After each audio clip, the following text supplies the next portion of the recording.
All right, everybody, we're going to try and get started. I think some of you aren't muted, so if you could mute yourself, I'd appreciate it, unless you need to ask a question, which we're going to ask that all questions be held to the end of the session because I prefer that you give us a chance to cover everything and hear us through and then hit us with questions so we don't get off task as far as our flow on this. For anyone that just joined, there's no sound. David, can someone confirm there is sound? I can hear. This is Mike Mickey. Okay, great. For those that may have joined since I've announced that the handouts are in the meeting, the little red dot there by the hang up button has got the handouts in it. So if you want to check those out, we'll also make those available on our Finance and Audit webpage at the conclusion of the two sessions we're going to hold so that we can make sure any edits are captured in what we put out there. I appreciate everyone joining us. We got 93 folks online. I want to state that this session is for band managers or boards and not for private providers. That being said, if you're a private provider and you want to hang out and hear this, that's fine. There is a small impact on residential private providers as we adjust residential rates for private providers related to the day program. So that one part is applicable. But again, I don't really see that being necessary for you to attend this just to hear that. You will see that those rates are adjusted when we send out amendments. But anyway, so if you're a private provider, feel free to drop off. Again, this session is going to be repeated Friday. For those of y'all that want to hear it again or get interrupted and need to leave midway or what have you, want to invite another staff member to attend that maybe you didn't ask to attend today, we will repeat it Friday. Hopefully there won't be anything new that we discussed Friday that's not going to be discussed today unless you guys trip us up somewhere and we made a mistake somewhere. We'll also record this and share it on our Finance and Audit page for future reference. Probably going to we're recording this one, but we're probably going to use the Friday one most likely to be the one to be put out just because the Friday one might be better if we have a lot of questions that we need to address in our presentation. Okay, with that being said, the first thing I'd like to do, there's an agenda that I've shared with everyone. You should have 3 items. The agenda, timeline chart, and some handouts that Deborah Leopard's going to go over in a bit. So if you'll do an inventory on those, that's what you should have at your disposal. Let me know if you can't find that for some reason. And just to get a couple terms out of the way, when I use FFS, that's fee for service, and when we're talking about payment schedules, what I'm talking about is for those of you all in finance, you'll know exactly what I'm talking about. We pay a payment half a month in advance for the following month. So for example, this mid-December payment coming up is actually for January. So when I'm talking about payment schedules, I'm talking about not the month that the payment is made in, which is December, for example, but the January 1st payment schedule. So I just want to clarify that. So that's used consistently throughout in regards to the timeline chart as well as the agenda. So what we're going to do first is just give a broad overview of timing, and then when we get down to number 5, that's when we'll get into the meat of some stuff. So again, if you'll hold questions till we get through this, because like I said, I'm just trying to give you, I felt like it'd be best if we gave a broad overview kind of how this flow is going to occur. So that you could kind of wrap your head around it instead of us just jumping right in with both feet in the deep end and you guys being lost from the get-go. So I think a broad overview would be very helpful. If you have the ability to look at the chart at the same time as the agenda, that would be very beneficial. So what I want to do, if you look at the chart, I may have missed something. I kind of threw this together this morning. I was like, a chart would be really helpful, not only for you, but us, to be able to visualize the flow of all these moving parts. So hopefully I haven't missed anything on here because it was a last minute thing I added. So what you've got is on the right hand side, 3 different columns for January, February, and March. Now, of course, fee-for-service is going to continue past March, so I didn't do April, May, June, and in the next fiscal year. We're really talking about, you know, these first 3 months coming up and things kind of flowing and getting going and getting into a routine. So again, when I'm talking about January, for example, 1st and 16th payment schedules, that one of those would be in December and one of those would be in January. So I'm not talking about what we pay you in January. We're talking about the payments we make for January. All right. So if you look at what's going to happen here, well, we've got one payment schedule that we're working on right now. We have contract amendments we're working on right now. So when we talk about January, some of this is actually this week stuff that we're going to talk about. And again, Deborah is online and she'll talk more about what's happening right now that you will see this week happening. So from also, I want to say before we jump into this that we are going to break this training up into 2 pieces, not only 2 sessions now that are repeats, but we're also going to do another session in January that'll be more focused towards really fee-for-service type issues, you know, like printing desals and different things related to the logistics of actually fee-for-service, whereas this is all transitional stuff. The things that we need to do in January are more, okay, this is how things are going to happen from now on for the foreseeable future. All right, so again, I'm not going to steal into Deborah's thunder, but we'll hit this really, really quick for January. Like I said, she'll dive into that deeper, but we're truing up your Band B and I folks through mid-November. So what that means is people that have changed, come in or gone out, amendments have been completed, and Deborah will talk about that. The 60% recoupment of your lost day program revenues. We have computed that and we'll be sharing that information. That has already been added to the payment schedules. What we will do is issue a memo to you to explain how we computed the amounts and give you an opportunity to question or challenge what we've computed. Because of the timing of everything and needing to get this stuff rolling, we really didn't have the time to send that out in advance, and our word's good. We're going to, you know, address that if you have an issue, obviously. It's worth noting that once we did the 60% recoupment calculation, again, that's lost day program revenue, not 60% of the band. When we did that calculation, as well as running your fee-for-service at-home units for day program for July to September, the net impact of those 2 amounts statewide was a loss of about $2 million. And actually 4 boards are going to get a check because they opened their day programs and they made up that 60% and more. Now they're not huge checks, they're all over $10,000 each, but the point is they're not going to have any recoupment because they've done a really good job of reopening.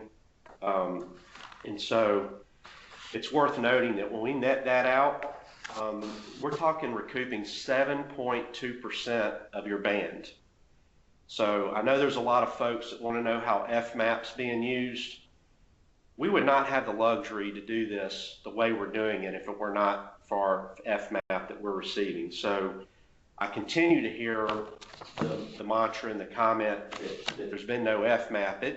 You all are benefiting every day from decisions we make and things we don't have to do and things we can do because of our fiscal situation, much of it due to FMAP and a lot of it due to a lot of the operational adjustments we've made. So we paid out $27.3 million in Band Bs and Is for 1 quarter, July to September is what those total.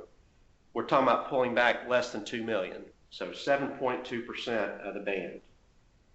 I think everyone, when they get these numbers, if you've been estimating the way we told you to estimate, you're going to be pleasantly surprised. That's some of the feedback I've received from some folks that had a need to know immediately because maybe lines of credit were being challenged or renewed or other issues were happening where they needed their number. And so the feedback I've gotten so far is folks are really, really happy with their numbers. So once we share that with you, I think you'll realize, that it's a good situation.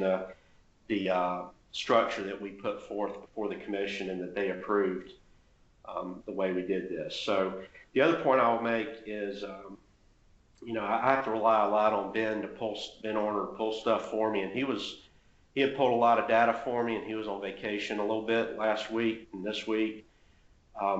Something came up, and I thought, oh my God, I wonder how we handled that. And so we huddled up this morning when he got in, and we have validated that when we did the fee-for-service retro payment for the first quarter that's going to be on your payment schedule, we actually have Haskell waiver stuck in there. So that would be a duplicate payment if we're already paying that fee-for-service.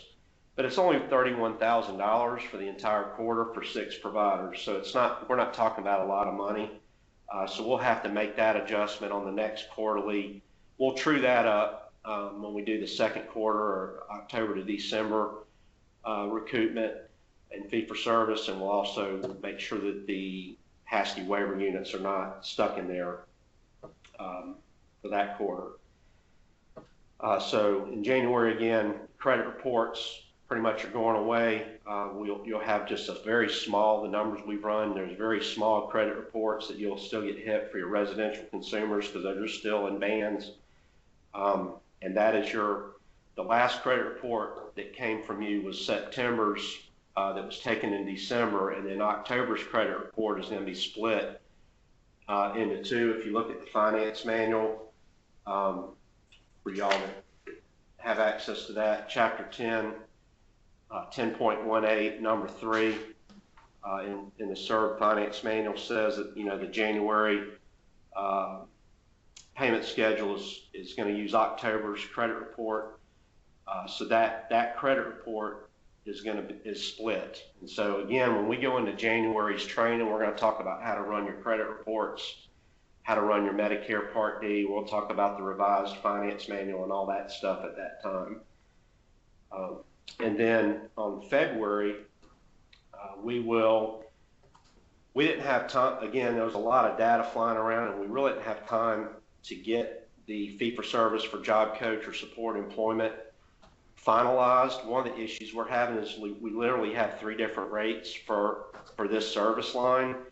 And we were having some internal discussions on how to handle this because, just to give you an idea, for IDRD, if we don't do split rates and we pay you what we get paid, $16.48 for a 15-minute unit, $16.48.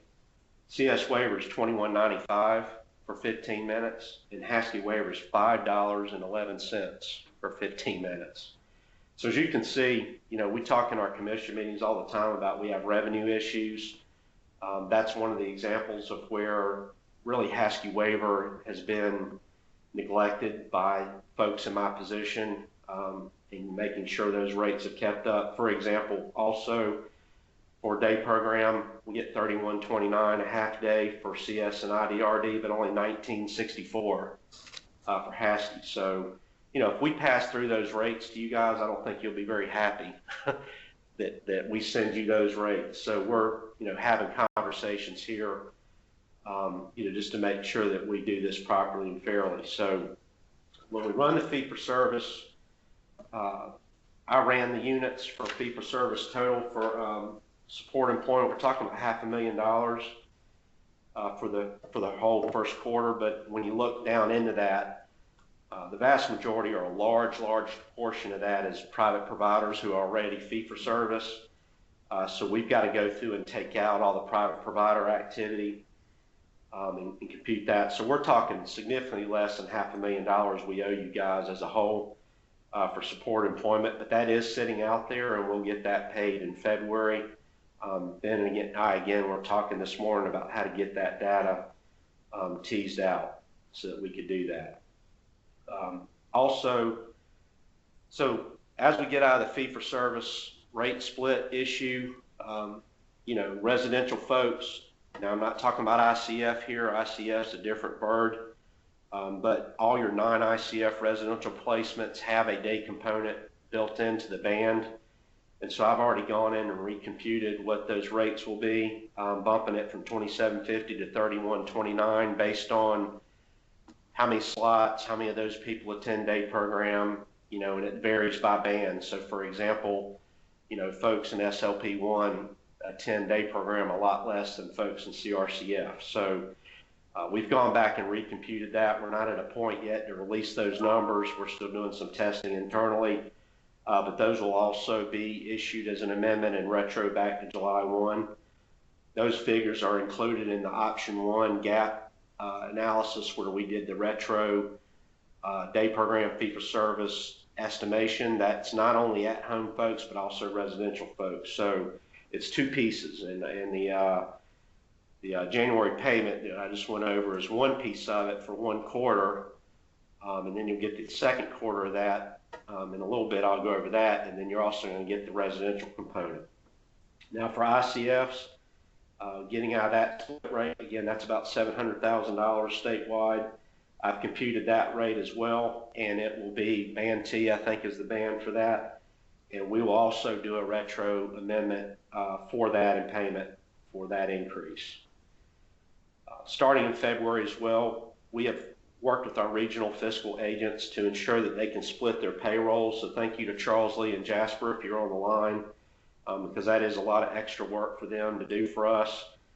Basically, any payrolls they're processing that involve a recoupment, they are going to split that payroll for us, and we will recoup from providers through December and then pick up the rest of it January 1 forward. And again, when we do the January training, we will talk to you about how you run your reports and figure all that out so that you can validate and test that calculation when we get around to that.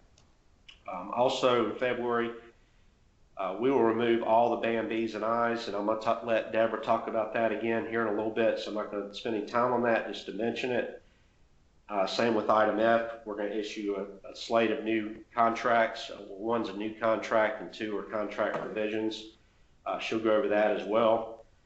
And then in March, and again, the reason the timing of this is we need to give folks time to get their desals and everything submitted and all of our billing correct. It doesn't pay to rush things because we can get things incorrect if we try and do stuff too fast. So it's really important that people continue to turn in their day stats and their ISRs, individual service reports, for all their billing on a timely basis. And especially as we go fee for service for these things, you guys want to get paid. So getting these things turned in real timely has a direct impact on your cash flow now. So in March, we will compute the second piece of the 60% recoupment. Again, that's only going to happen through the end of December because we're going fee for service January 1, so that recoupment will go away going effective 1/1 when we pull those bands back. We'll also pay you fee for service at that time for the remainder of the at-home retro and also the support employment retro second piece. So all that'll happen in March payment schedules, but it'll probably actually be your February. It'll probably be your February payment for March 1st, most likely. So hopefully we'll be on that very first payment schedule for March. Again, all the data will be shared with you all as we go through this. All right, at this point, I'm going to open this up to, oh, wait a minute. In March also, and again, Deborah's going to talk to this, we will also, since we only in January, right now on your December payment that you're about to get in your amendments, that's only through mid-November. So we've got to go back and figure out what band B and I changes have happened from mid-November to December 31. And Deborah spends an inordinate amount. This is a very, very, very tedious and manual process that Deborah has to go through. We have been looking at ways to try and automate this and streamline it for her, but just have hit a brick wall every angle we go. So she spends weeks going through these and having very tedious comparisons. So she said she can try and get that done in March to get the November and December adjustments done. So with that, Deborah, I'm going to kick it to you. If you would please take over for me. Okay. Good morning, everybody. Um, you should have in your handouts a summary that says Band B, BI fee for service and your contracts. It has numbered items that we're going to go through that. And there are 5 attachments that you can refer to. They're samples just so you can see how this stuff is going to flow. For this fiscal year, your contract, your appendix is not going to look that different. And the amendment that you see for this January 1 fee for service, you're going to still see the B and the I on there. It's when we hit fiscal 2022 that things will start looking a little different on your appendix. So the first thing that's going to happen, and actually these amendments are finished and are in the queue to go out. I just kind of wanted to wait until after this training.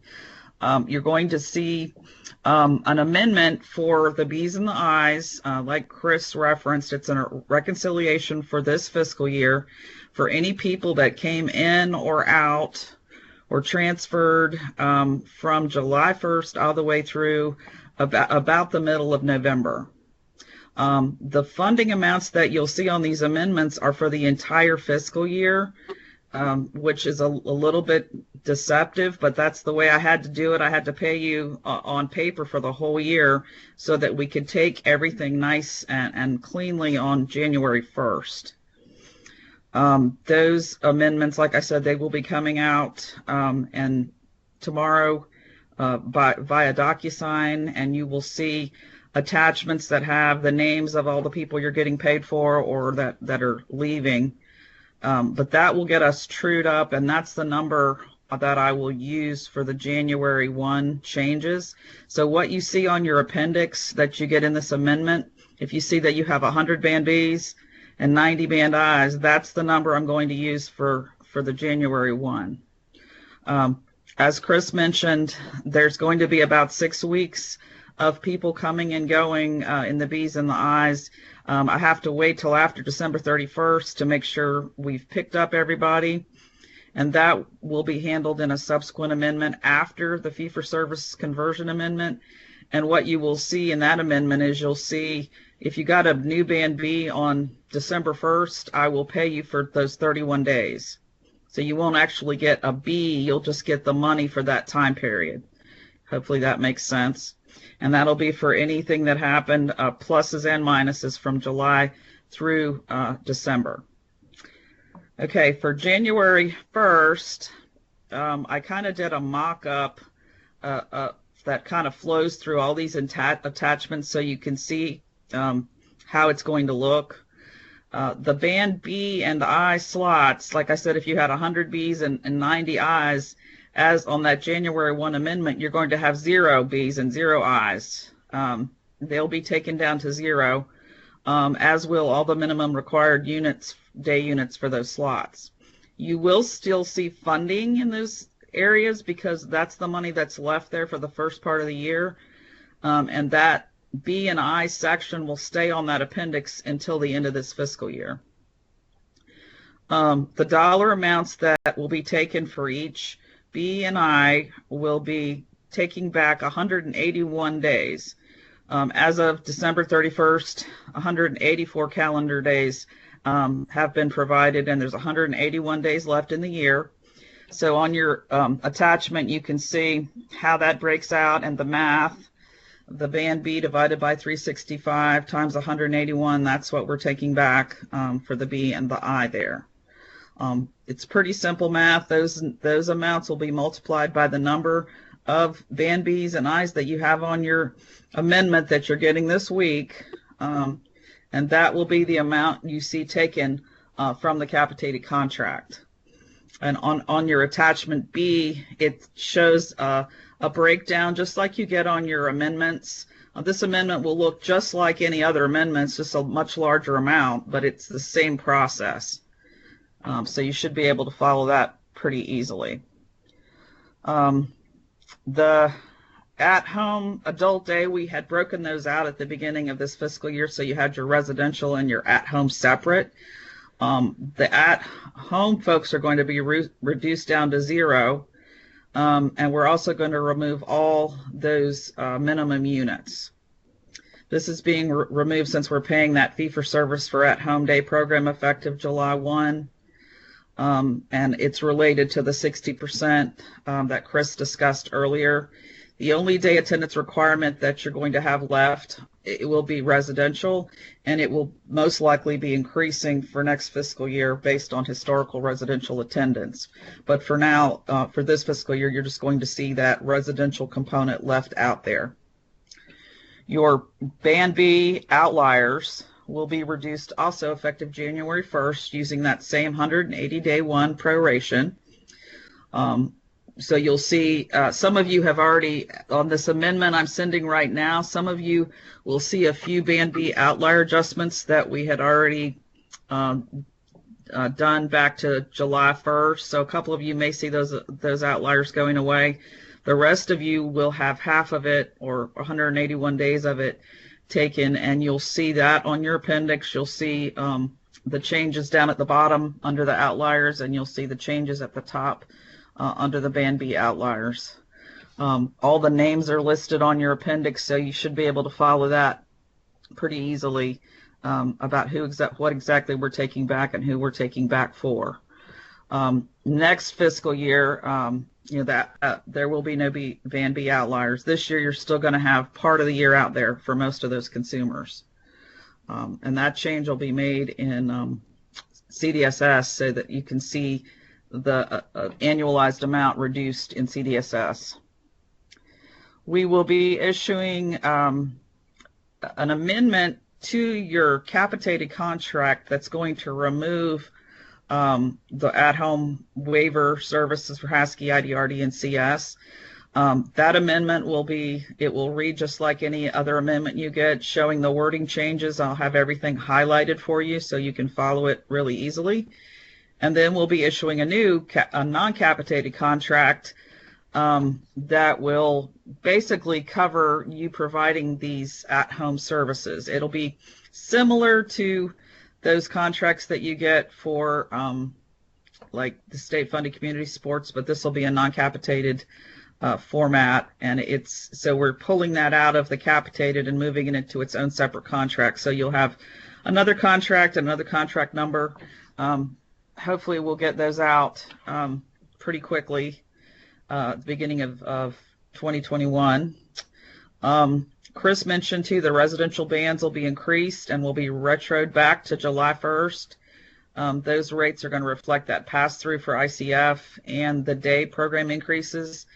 That amendment I'll be doing the fee-for-service amendment conversion first. Okay, then we'll do this amendment giving you those increases, and then I'll do the amendment that's going to true up your 6 weeks of Band B and I, and also some of you have some residential changes that are just part of the normal residential change process. So I'd like to get all that tied up by February. So it's a lot, but I'm going to work as hard as I can to get everything out to you so we can kind of have a nice clean slate pretty early in next calendar year.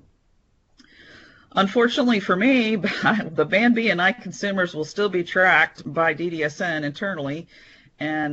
But instead of getting an amendment, what I'm going to do is I'm just going to keep up with who's coming and who's going, and I'm going to assign a Band B or I in CDSS for the time being, just so you have a designation and you can go out to R2D2 and you can run those reports, and it will show you a list of all your people that are approved as Band B and Band I.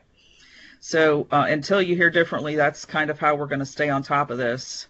I will not be sending any kind of a list of consumers along with the contract, but there is a good report in R2D2 that you can run that shows you that. So that's just something you need to put on your calendar to run regularly. I will be updating these on a monthly basis. I can't do it any more often than that. So like maybe the beginning of every month, I will go out and get that cleaned up for you so you can run those reports.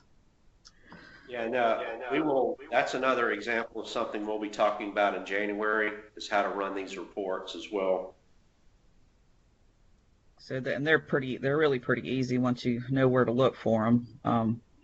Okay, let's see. The payment schedule, on the payment schedule, January 1 amendment, I think it'll be reflected on your January 16th payment schedule, and you will see the reduction in your at-home waiver, CS adult development, and possibly supported employment. This is because when we spread the money at the beginning of the year, we pull out a little bit of the day and the supported employment for consumers who attend and put the money in those columns. So if we took all the money out of your at-home and CS and didn't spread it, it would send you into a negative. So we have to spread it the same way we spread it at the beginning of the year. So I have an example on attachment C that shows you kind of how it might look.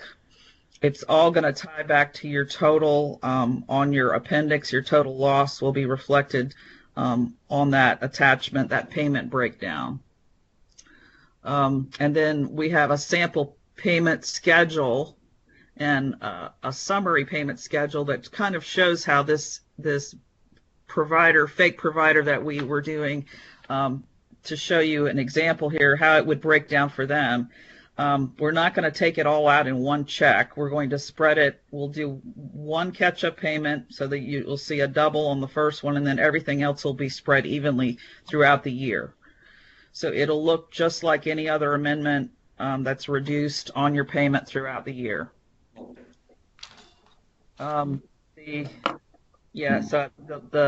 number 2 under payment schedules, it says it will reflect one catch-up funding, and that I think you can see that pretty clearly on your example, your attachment.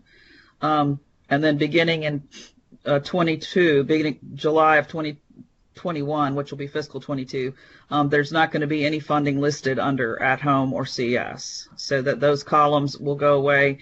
Your appendix will have some changes. You won't see the B and the I lines anymore. So things will look a little different.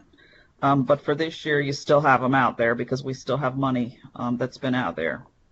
For the attachments, you've got your sample appendix, which everybody should be familiar with looking at that. Now, I changed that a while back, and it explains the amounts that are coming out of your B and your I, and then it shows you the individuals, your day units coming out, and then if you have any outliers at the bottom, the breakdown of outliers, it would show those, what part of those are coming out and what's still left out there for those. Attachment B is the summary of the amendment, which just shows the math, and that's the same thing I attach on all your amendments to show the math of 181 days and multiplying it out so you can follow that pretty easily. At the top, I just gave the amount for the B and the amount for the I, so you can kind of have a reminder of that. Attachment C is the breakdown of your payment, showing how it might look, some money coming out of your B outliers, your CSW, your day, and your supported employment, and then the grand total for that amendment. For most of you, it will be amendment number 4. A few of you, I think, are still on amendment 3, but it'll be the next one in line. And then we have attachment D is the way that your capitated portion of that payment schedule would look. And then attachment E is kind of the summary showing how that would spread out through the year. Hopefully that's helpful just as a visual aid to see how all that flows. All right, so Chris, what else? What did I leave out, or what else do we need to mention? Nothing. I think you did a good job. I think a couple things I'll highlight just in case folks didn't catch it.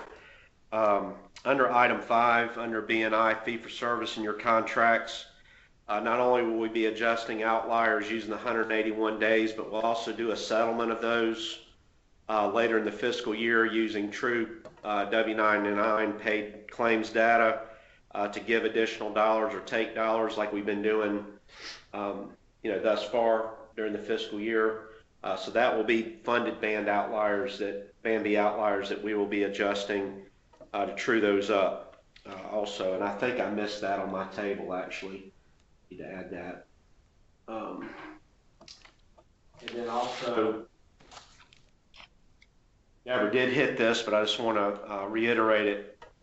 Between us going fee for service for day program and us doing the 60% recoupment, we obviously cannot have an 80% attendance requirement for at-home folks for the same exact population that we're already recouping on and that we're going to go fee for service for. So that is just totally going to go away. If you look at the examples she gave you, she's taken the minimum units to 0. She has not prorated those. And so that'll make that clear. I've got some auditors that asked about that this year to make sure how they should record any anticipated day program attendance payback. So hopefully that clarifies that for everyone online. Deborah, I don't think there's anything else. I know you don't feel well, so if you need to drop off, go ahead and do so. Thank and you. I'll try and field the questions if they have them at the end. If might have to forge an email or something, possibly. But. People can always contact me as we go through this. I mean, it's a process. So anytime you have any questions, contact me like you do now, call or email. And a lot of this will be repeated in January as well. I mean, it's important that as we step through this is kind of a sip of water from a fire hose type meeting here where it's just a lot to digest. We've been working on this for 8 months, trying to work through all this. So if this is your first sip of water from this fire hose, it's quite a lot to digest or to consume. So, we will repeat those things that are germane to the future in our January training as well. So thank you, Deborah, for all you've done. And we'll be chatting with you later. Okay. All right, so she hit 5A and 5B.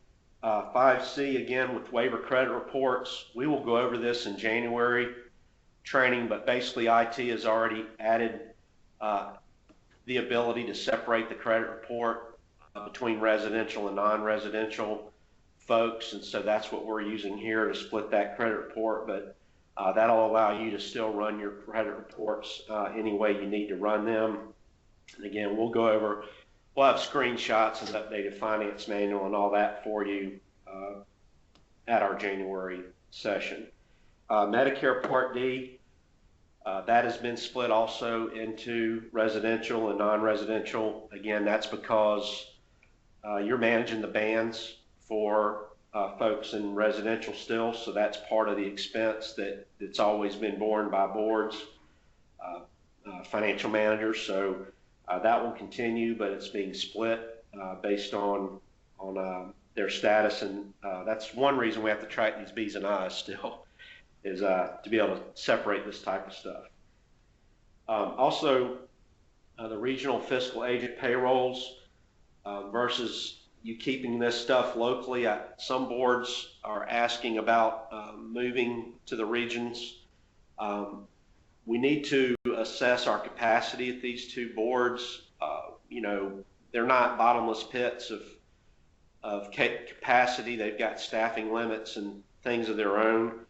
Additionally, we've negotiated an admin contract with them that will need to be adjusted if we start getting a run on the bank in regards to folks wanting to go to their payrolls. One thing I'm struggling with is why boards, how they see this as a decision point to make that decision. It kind of puzzles me because this doesn't change anything. You still got to report the respite utilization to us just like before, and you're going to get reimbursed. So I'm not really sure, but if folks are wanting to do that and these regional providers have the time, and the Respite Coalition does as well, then we will individually approve those, but we need to review it and we need to manage it. We just can't have 25 boards converting over to these regions. They can't handle that kind of volume. So that is something we will facilitate. And I've got to talk to Mary and Pat. I did talk to Robert for a while at Charles Lee about this, and he in particular, I haven't talked to Jasper yet, but they don't have any capacity right now, so we would have to adjust their admin contract to allow them to add a new person, which I've got to talk to Pat and Mary, like I said, about that conversation.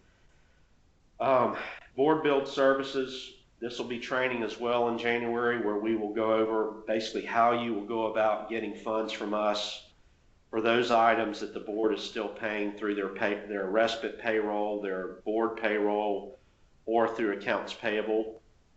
So there will be a process that I'm thinking is going to be very similar to either state funded community supports or HASKI waiver. Again, finance is really busy working on developing the forms and the procedures and the manual so that we can train you all on this. But again, this really isn't pertinent until February. I mean, so if we train you in January, you're not even going to be turning bills into us until February. So we feel like that was something that could wait, and again, make it easier for folks to digest. Putting that in another meeting felt like something we should do. And of course, you'll still get administrative costs, just like you do for the other things, the other admin cost processes that we have set up. Again, in January's training, we'll talk about, we've got new reports set up where we can run the day attendance logs and the individual service reports for just at-home folks. And then we're going to run those by provider, not by financial manager. So when we get down into number 7, essentially we're going to pay the provider of the day service, not the financial manager. So that'll undo some of this craziness we've been having in regards to boards having a contract with one another and so forth. And I'll talk about that a little bit more in a minute. So that will also be in the January training, and we will show you how to run those reports and how to validate all that. One thing I will tell you, just kind of to wet your palate a little bit, we are going to be eliminating a lot of the requirements for you guys to sign stuff and upload it to RBC. We've had several meetings here since Debbie's been here, I know, trying to figure out what we can do to eliminate you guys having to print things, sign them, and upload them. It just seems silly. So we have finally, as a team, agreed that we're not going to make you turn in signed EI bills and case management bills and so forth. Same with these DSALs and ISRs. We're going to set up a process where you guys understand your responsibility and role on your end when it comes to submitting these things, and the fact that you're attesting to their accuracy and that you've reviewed them. And then we're just going to run a series of reports on our side and pay you. And we'll go over this in January, but there'll be another little payment schedule that we've created that'll have all these little pieces paid on one payment schedule, so that again, we don't have all these dribbles and drabbles running all through. So you'll basically have, a contracts-based payment schedule that Deborah just went over that you're used to getting, and then another payment schedule that'll have all this other tiny stuff on it. We just think that'll be a lot more efficient if we implement all that, and it should save you guys and us a lot of time. But we'll go over that in detail in January. Please don't bombard me with questions at this point unless you have ideas. If you have some concerns or something you want to express in regards to that decision, please do email me about that. But otherwise, again, the training will be done next month. Item 6, we are going to create a waiver contract. So we will be pulling out IDRD, CS, and HASKI out of their existing contract locations. And this will only be for 6 months. And then going forward come July 2021, they won't be shown at all in your capitated and non-capitated contracts. So when they're in this waiver contract for at-home, well, actually, that's not actually true. The at-home piece of waiver is going to be pulled out. The waiver folks that are still residential, so in other words, IDRD is going to have to stay in the capitated contract when it comes to the residential piece. So it's going to get a little wonky, but in a nutshell, what we're trying to accomplish is when we go fee for service, we shouldn't be recouping with you guys. So we're already paying Haskell waiver fee for service. Why that's in the non-capitated contract and subject to the 95% spending requirement, I have no idea. It's just the way I inherited it and never really saw that rise to the level of something I wanted to address. But at this point, we need to get that out of there. And then, of course, CS, you're not going to have any activity really on that. Everything, that's all going to be coming through us because they're all at home. And then your B&Is, your IDRD folks that are at home, it'll remain split. But to the extent those are at home services, you will no longer have a spending requirement, and the 3-month reserve will remove. But see, the thing with the 3-month reserve is you're still going to have that obligation under all your other contracts. So until we go full fee for service, you're going to always have that 3-month reserve requirement. It's just not going to be coming out of this contract. But when we do go to fee for service fully, I think, don't hold me to this, but I think the current mindset is that needs to go away. There shouldn't be spending requirements or reserve requirements at that point. I know management feels that way, but we need to present that to our commission and make sure they're agreeable with that. So anyways, that'll be a new contract, and we will amend the other two. And I don't know how all that's going to look. We've started working on draft language, and we've got boilerplate stuff floating around internally trying to get that right. But I will mention too, for everybody on this call, the human service providers have asked us to have a meeting to talk about the contract language for next fiscal year. We are going to set up a meeting with all providers, not just the human service providers, to go over the concerns folks have expressed with some of the language in our contracts. But we're not going to be amending for those this fiscal year, but we certainly will consider that. And I think these will be part of that conversation as we look to how they need to be worded for next fiscal year. And we'll get probably in February, we'll get an invite out, and we'll hold a meeting and give everybody ample time to know that they need to review the contracts and come with their concerns. Item 7, third-party day services for at home. That's key. You might want to double underline at home or circle it or something. So if you're a financial manager and you no longer have bands that you're managing, then you don't need to be the one paying a third-party provider. So let's say you got a board A who right now is getting a band B for Johnny, and Johnny goes to board B's day program. Currently, you all should be contracting with one another to pay board B for their day attendance plus absences up to 20%. That is going to go away entirely for contracts between band managers and contracts between a band manager and a private provider. What will remain, though, is if you have a residential consumer, which I don't think there's a whole lot of those, maybe in the private provider world there are, you will have a residential consumer that you are still going to be the band manager for, and you will have to have, thing was flickered. All right, I hope we're still live.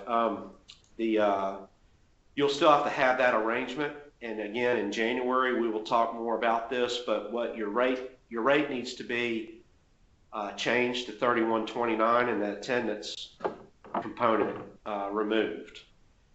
So we're going full fee for service. That's what you're going to have in your band. That's what they'll be paid. So you won't have to track that 20% attendance anymore. You'll just pay them the higher 31.29. Again, we'll go over all that in January because this is a lot to digest, but just know that is going to be resolved. And I think the vast majority of this is going to go away. So board B in this scenario, it's going to show up on their DSAL when we run the day log or the ISR or whatever it is. And we'll just pay them. And so that whole chase of money, is going to be gone. So thank goodness. I know that's annoying. So anyways, that's great. And then over-enrolled, folks that aren't familiar with that terminology, haven't been around for a while or just never heard that, basically, when capitated funding was started, DDSN allowed folks to bring people into the day program to supplement their actual attendance, but did not fund their attendance. So in other words, I had 30 approved day slots, but I had a lot of folks maybe that weren't attending regularly, and I was going to have some issues with my 80% attendance. I call this slot sharing. So basically you've got, 5 people that don't regularly come, so you go out and find 5 other people that'll help share that slot or attend. We gave you no money for those people. You were serving them for free, if you will, and you were using your savings from the folks that weren't attending. So with over-enrollment, when we go fee for service, we are going to grandfather everyone that is, we've already run this report, so you guys, we can't have a bunch of people try and hurry up and over-enroll some more people. We've already got the list, and we'll be sharing it with you to have you validate it. But we're going to grandfather those folks, and they will be funded, state funded off the DSAL based on actual attendance. If you have private pay people, they will need to remain private pay. This is not going to change the decision that was made that DDSN wasn't going to fund that position. So this over-enrolled population is a set of folks that will not change. They will only decrease over time. And then we are going to do what we can for those that are attending regularly to get a waiver slot for them if they're waiver eligible, so that they will get, we're not using state dollars if that's a possibility. So we are going to pay you for over-enrolled people at $31.29, just like you are. Even though we don't get paid, you will get paid. Someone have a comment? Okay. No, I just want to say that even though our screen is down, we're still good. Okay. Yeah, I see it's here. I don't know what happened up there. It happens. All right. One thing I need to, this is imperative, item 9. Just because you're not being billed for the waiver credit report and respite does not mean you don't have an obligation still for oversight and monitorship of those services if you're the authorizing party.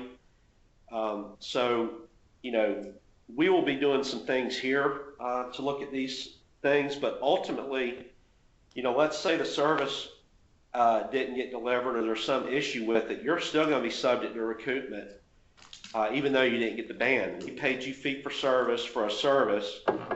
It's your job to make sure that it was delivered, even if it was direct billed to Medicaid for your folks. So you can't change your monitorship. It's going to have to look the same, which is why when we do our training in January, you're still going to need to see the full credit report for community supports waiver, HASD waiver, and IDRD, regardless of whether they're at home or not, because your case manager should be reviewing that, and that is billable activity.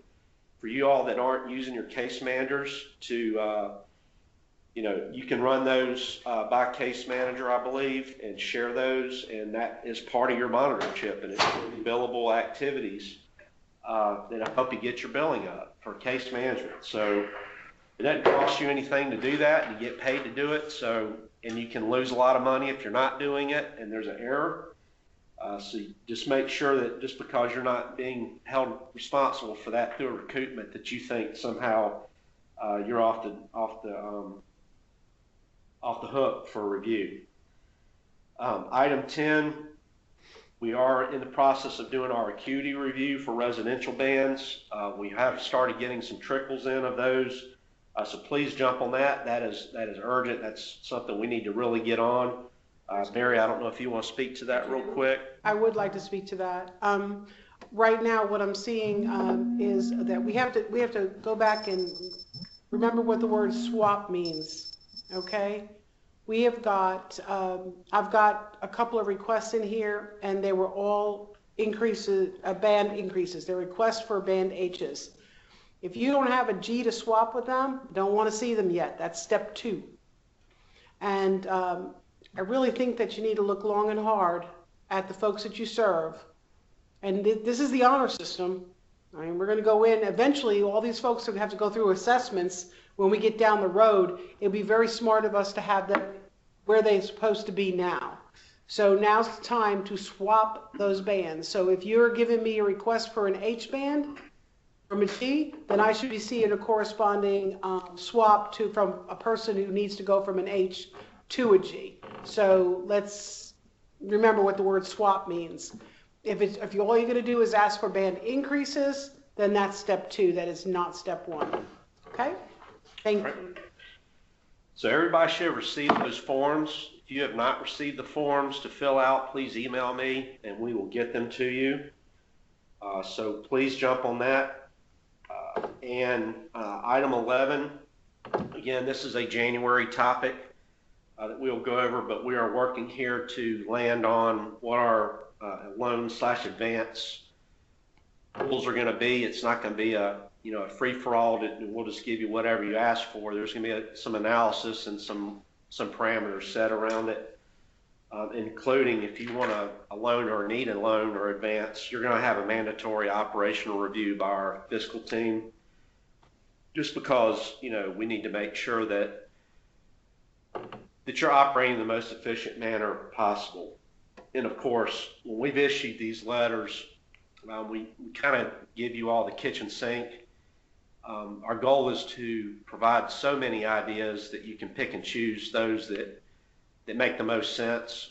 You may on a local level go, I don't agree with this, but our goal is to give you so many suggestions that even if you don't do every one of them, you can address your operational issues. So when we have a board that has a gap loss, there's 2 aspects to it in my mind. One is, if the agency has a negative gap, in other words, they were making money off B's and I's, either they were using those monies for legitimate service level needs, which we're trying to address through the acuity process, as well as looking at rates still with HHS, or you have some operational things going on, and it could be both. So, our goal is to take a 2-pronged approach to this, and it does nobody good to loan money.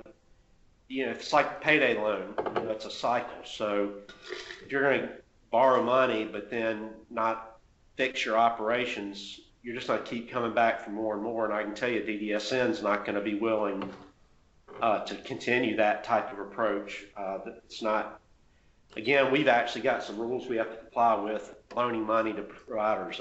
It's very particular how this has to be done to stay in line with the state laws that are out there. Anything you want to comment on that, Debbie? Not at this point. Okay. The finance manual is under major rewrite. It will look significantly different. This is chapter 10 that you all are familiar with. Again, that's on our finance and audit page if you don't know what we're talking about. If you're a finance person and you don't know what chapter 10 of the finance manual is, you really need to make yourself familiar with that document. I mean, it's very important. It's part of your Bible as a finance director. And we could actually use some critical feedback on that as well. We're here in the daily grind, and we may not realize there's something in there that isn't clear or is even wrong. So we are going through that right now. Our team is analyzing that document, that chapter, as well as several forms. And we will be reissuing that in January sometime. And then the final thing is we have to change our capitated funding directive, which is 250-10-DD. We're in the process of reviewing that. In a nutshell, it refers to B's and I's and B outliers, so obviously that needs to change. And in fact, we want to look at, and I'm not saying this will actually happen, but it is being discussed, whether we can get out of the residential outlier business and just make a high management rate, because that's what it's going to look like when we do go fee for service. You're not going to have, we give residential fee for service, there will be no outliers. You will have a high management rate, and that high management rate is developed based on averages and analysis, and you may make money on it or you may lose money on it. So we're trying to position ourselves for the next phase of fee for service and be mindful of where we're headed to get out of this capitated system entirely. So as we move through this first part, we are really trying to position ourselves and the provider network for these changes that are coming. Now, the problem is we've got culture change, not only here, but HHS and then also providers. So there's a lot of work to be done in this area. It's not something that's just going to happen overnight. We are re-engaging with Mercer, and they're actually going to be working more closely with DDSN to help develop these rates so that we can get some residential levels, and there might even be some regional type variation. We're looking at that as well. If there need to be some kind of regional high cost area, if you will, type of rate. And again, all that's just being explored. We've got subject matter experts and HHS and our team here. And then again, Mercer engaging with that whole situation. All right. In regards to the directive, when we edit that, it will go out for public comment. We have a ton of directives that are going to be revised this fiscal year in the next 4 or 5 months, actually. So for you all that are not familiar with the public comment process, or the commenting process for directives, if you want to bite at the apple and you want to give feedback in regards to these directive reviews, keep an eye on our emails and meetings and so forth, so you can see, and it's on our website, so you can turn in your comments. And what we do is we aggregate those comments, and staff is required to answer those internally as to what our response is going to be, and then make any revisions and bring it back through the committees and commissions. So there's going to be a lot of directive changes, and in fact, if you go to our list of directives right now, even though their directives aren't out for revision for public comment, you can still comment on them. So if you want to comment right now, for example, on 250-10, go to our list of directives, go search for that number, just how I usually find our directives, or type in keywords through a search. And there should be a comment link there. You can comment anytime you want on existing directives. So you don't have to wait till that process is there. So that is everything, and now would be the time to take questions. I'm going to take what's in chat first, and then I'll ask you to unmute and speak up if you have a question you want to ask. So Kathy asks, what rate will DSN be paying to adult day health care come January? I'm not really sure what the question is, because we've always paid adult day health care fee for service. So I'm not really sure. Do you have any idea what that? I mean, it's always been, adult day health care gets what we pay. I mean, that's what HHS reimburses. And it's all direct billed. So I'm not understanding. I must be missing something. We're not splitting that rate. Yeah, and I don't know. Maybe you can clarify the question, because I don't know it being an issue. Are we going to release an exposure draft for the redrafted finance manual before final publication for comments? Everything we do, that's not a directive, it's an internal document, and it's more of a procedures manual. And of course, we want critical feedback of that. I would have to kick that to Debbie to answer, or Carol Mitchell, if Debbie says she doesn't know the answer to that process. I don't know the timing we're dealing with and what that process is going to look like. What are they exactly? He wants to know, will they have a chance to look at it and comment on it before it's finalized? Well, the Finance Chapter 10 manual was designed for DDSN. So the plan was, and I was talking with Carol about this morning, is that we're going to revise it. I'm hoping by January 15th.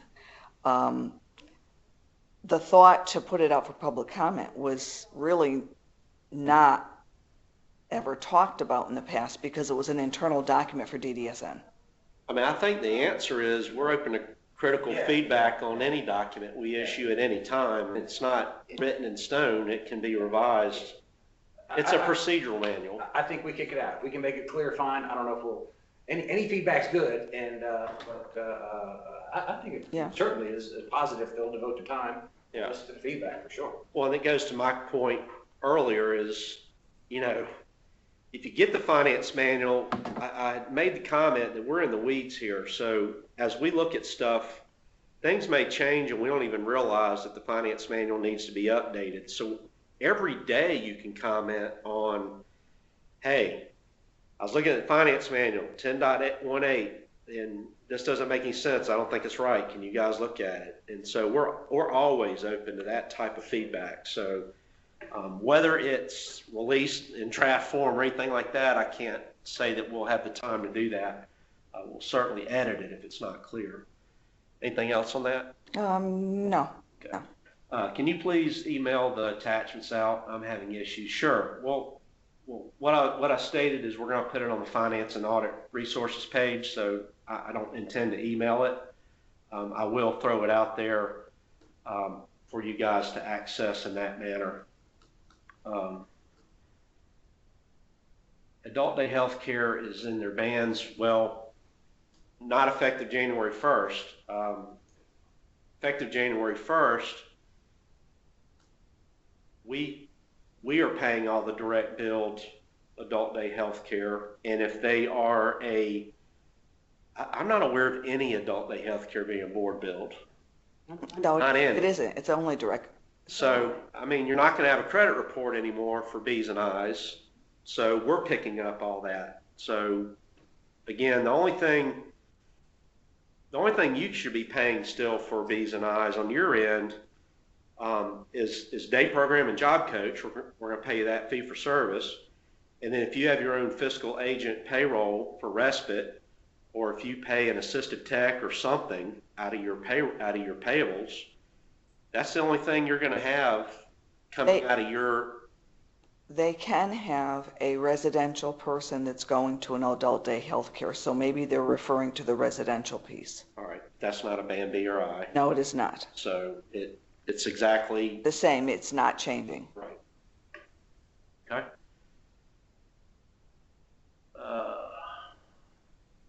Yeah, Kathy, if you will connect, I don't know who Kathy is. I know some Kathys, but connect with me offline. I want to make sure I'm not being dense.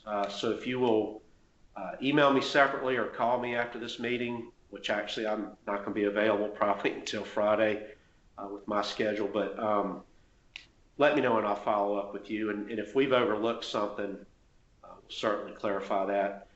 So go ahead and continue typing your questions, or if you'd like to unmute yourself, please do that. And we'll sit here and wait to see if anyone has any questions or comments. Ralph? Ralph's attending Friday. Oh, darn, I thought I got a chuckle out of him.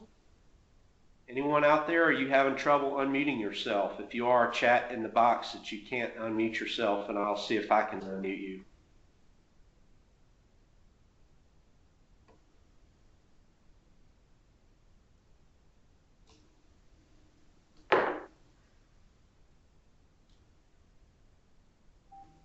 All right, well, we will be giving the commission an update tomorrow on this training, and let them know some of them are actually attending this right now. If you hadn't noticed, some of them are online currently.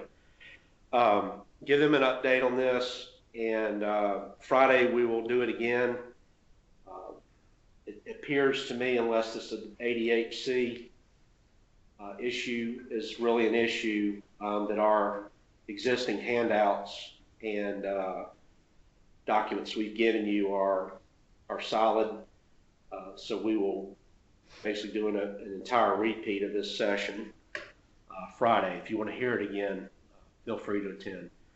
What would be the benefits of a board keeping respite payroll in-house? Well, control. I think my perspective of it is you're interacting with a third-party payroll provider, just like if you had Paychecks or any other payroll provider, and now you've got another entity that you're dealing with regarding timesheets and approval of hours and authorizations and whether they're your consumer or not. And to me, personally, I don't see the appeal of the regional payroll thing myself.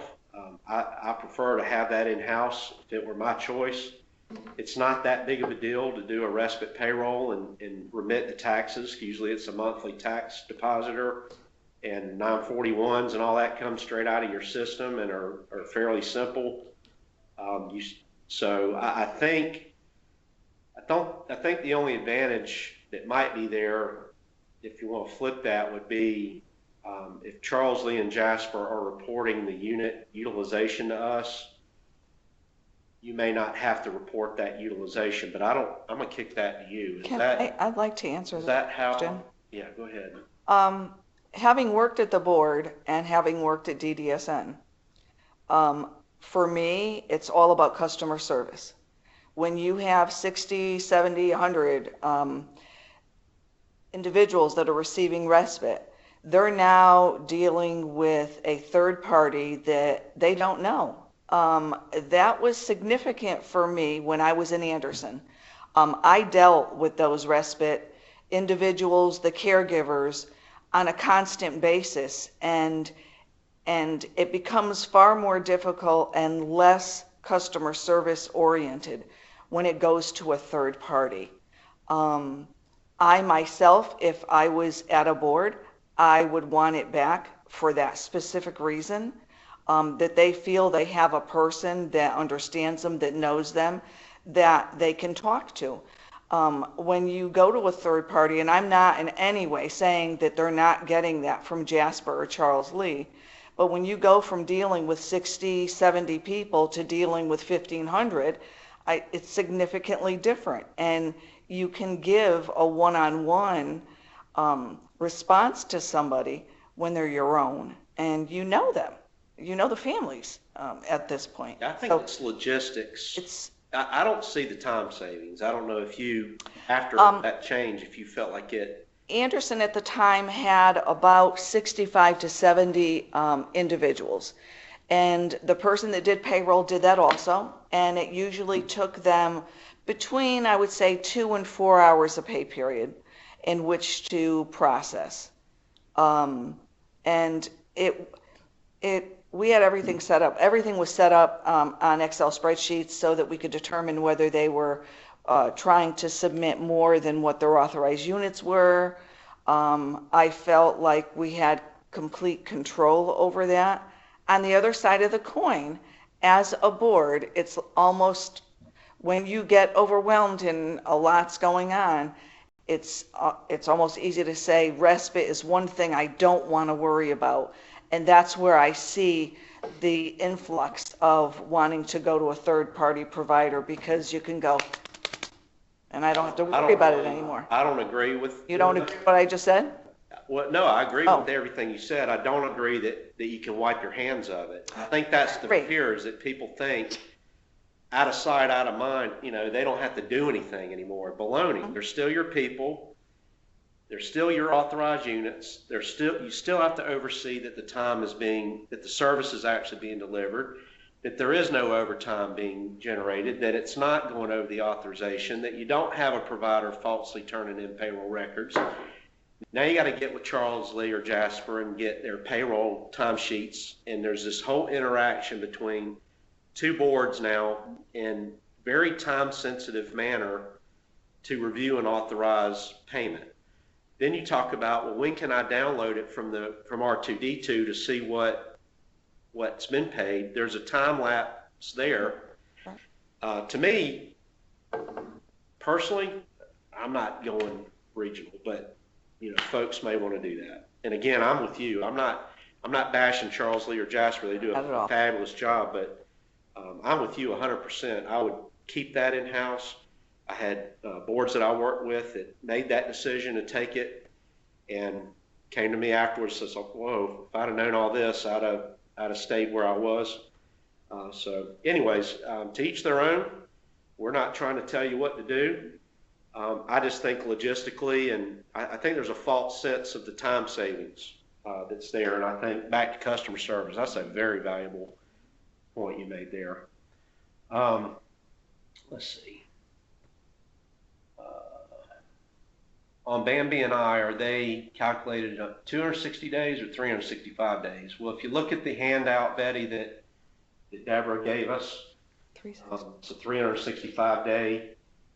It's every calendar day. 260 days is only weekdays, and that's only day program. And B's and I's get way more than just day service, which is why you only had a 7% reduction in your B and I when we did the recoupment. If it was all day, it wouldn't have been 7%, it'd have been 98% of us recouping your band. So it's a 365 day service. Stephanie, one of our commissioners, Ms. Rawlinson, says thank you all for attending. She hopes that it has helped you all give you a better understanding of this plan and put your minds at ease. Stephanie Rawlinson, 7th District Commissioner. Ralph, there he is. Ah, Ralph. He's not disappointed. See? No. We need to do a news article on Ralph. We do. Have it in the Post and Courier. It's already been done. I always wanted to make sure you guys were kept busy. Some of this is getting so complex all at once, it looks like we need to slow down. But in the long run, I do think it'll simplify things. Well, my assessment of this, Ralph, when I look at it, actually, if I'm looking at this as a fiscal person or an operational person, this is ultra sensitive, ultra simple. Once you get this, any change is hard. But the way I'm looking at what we're talking about and what this, you don't have third-party people to deal with anymore. You don't have to sign case management and EI bills and send them anymore. You don't have to send anything in for your DSAL or your ISRs to get paid in addition to submitting those documents. You have all the direct bill credit reports. You're not having to worry about reconciling all that as far as your payments and your audit and your cost reports and all that stuff. It's all teased out of there. To me, we're making a major move to simplification with this.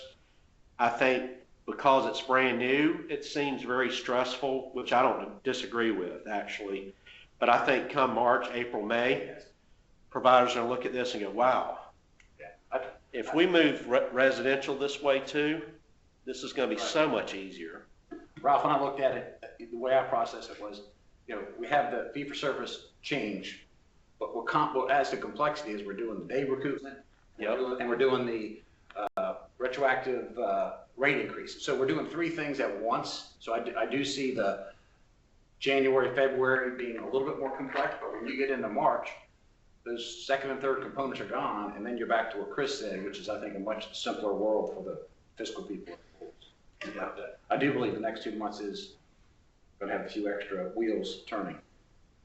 If a board is not interested in a cash advance or loan, but is interested in financial checkup, is that available? Yes, it is. In fact, every time you turn in your quarterly report, one of the check boxes on the quarterly submission is that you request technical assistance from DDSN.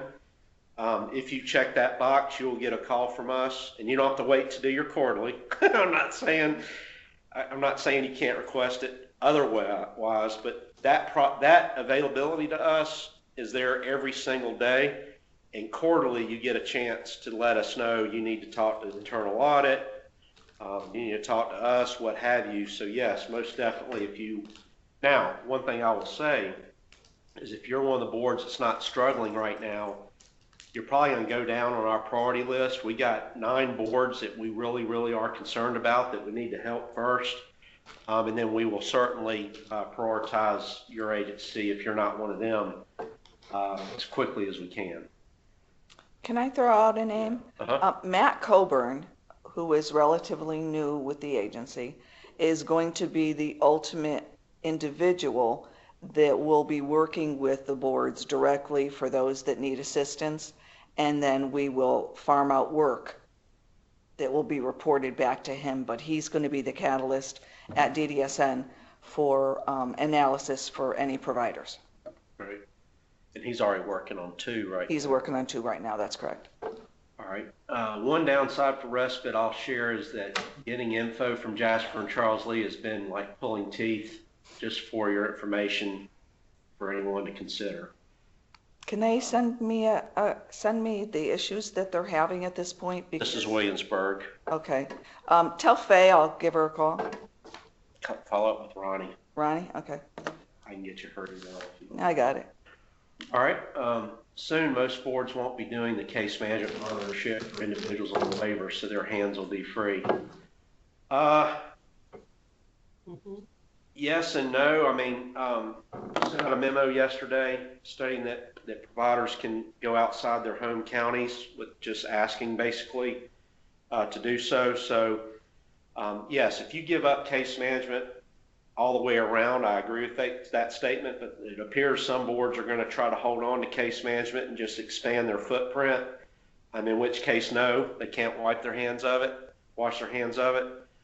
So, yes, once the case management, we've got to work closely with Lori and her team with case managers, because I recognize that, and Pat and Mary may want to comment on this too when I'm done, but we're going to be asking, there's a lot that we're asking case managers to do, and I think, there's been a lot of change for that group of employees. But, part of their job is to monitor these services. So it becomes imperative that as we move conflict-free, when we train our case managers and we oversee the quality of their product, that we see evidence that they're monitoring these things. I don't know if y'all want to comment on that or not, but I mean, they're the keeper of the authorization, they're the keeper of the service, but I'm not a case manager, and you were. Well, they're responsible for that authorization, and since we don't have a system that actually ticks it down, they should be making sure that the units provided don't exceed that authorization. They're supposed to also check on satisfaction and yes, all that, right? Do all the three legs of the stool, so they need to be doing that, yeah. But that's the case manager's job, and that is quite a billable service. All right. Jerry says, hi, Ronnie. If you have concerns about us providing information to you, I suggest that you contact us directly to share your concerns as opposed to making such comments in public. Just not appropriate. Well, I would assume that Ronnie had made that. She probably can send you some emails, I'm sure. But anyways. It's here. All right. Is there anything else?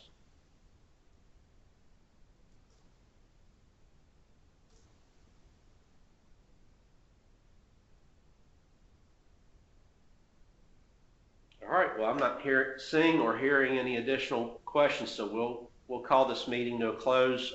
Please do reach out to me through email, because again, I've got meetings all day today and tomorrow, and let me know if there's anything we said that you think needs better clarification or could stand some extra effort Friday.